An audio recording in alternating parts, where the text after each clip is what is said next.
how does one apply the law of attraction today in our current, our current environment of just what's going on in the world today? How can we use the law of attraction today? Well, it's always a funny phrase. How can we use the law of attraction? It's like, well, I guess you could say, how can we use the law of gravity? You can create things like slides. You use the law of gravity for fun, I guess. But Yes.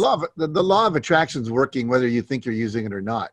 And Yes. so the real question is, how is it applying into your life right now? And I think the same way it always did, which is whatever you're thinking about, visualizing, affirming, and feeling strongly about, you're going to attract more of it into your life. I know for me, when I started thinking I need to get more online gigs, as it were, I need to get more I need to be on people's podcasts. I need to be promoting my book that just came out in March, whatever. I started getting invitations from everybody, and everyone whose podcast I was on said, that was really a great podcast. Can I introduce you to my friend, John Lee Dumas, who does, Entrepreneur on Fire? And I go, yeah, let's do it, And then he says, wow, that was great. Can I introduce you to Casanova? And I go, great, So everyone's introducing me to everyone else. And it really got to the point about a week ago. I think I told you before we came on air that I got like Groundhog Day syndrome. It's like, God, get up, take a shower, sit in front of my computer, go eat my dinner, watch an hour of TV, go to bed. Was like it was getting tired of it. But the point was, it's what I needed to survive. To promote my books, to enroll people in my seminars, to let people know I still exist, to keep the brand out there, to build our mailing list by, saying, go to jackcanfield.com, whatever. And I literally got to the point where my secretary my assistant, you don't say secretary anymore. My assistant said, Jack, you've got about 40 invitations here. We need to be scheduling them, and I was kind of, just slow down a little bit, 6 or 7 a day is a little much. So, but I'm happy to do you. We're old friends. I love you.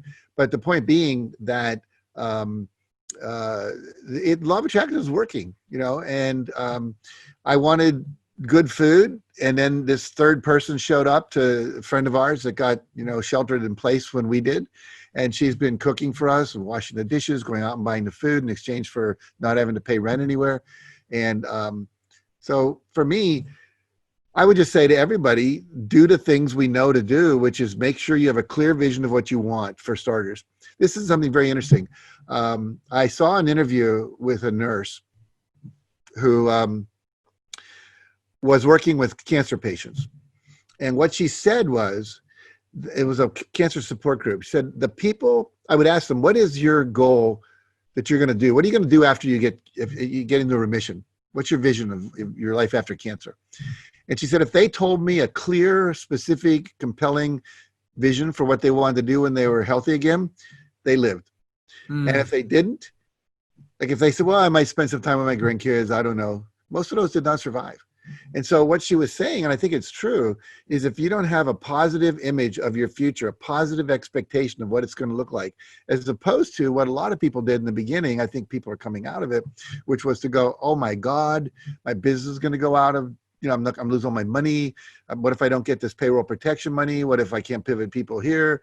What if my mom gets COVID and dies? And it was all this negative imaging of the potential future, which we call worrying, but it's really negative goal setting with visual support.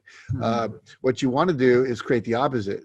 And that takes you out of your amygdala, which is where fear lives, up into your prefrontal cortex, which is where creativity and rational thinking lives. And so the law of attraction, then you're using your affirmations, affirming what's going to happen. You're visualizing it as if it already did. And then it works like it always did.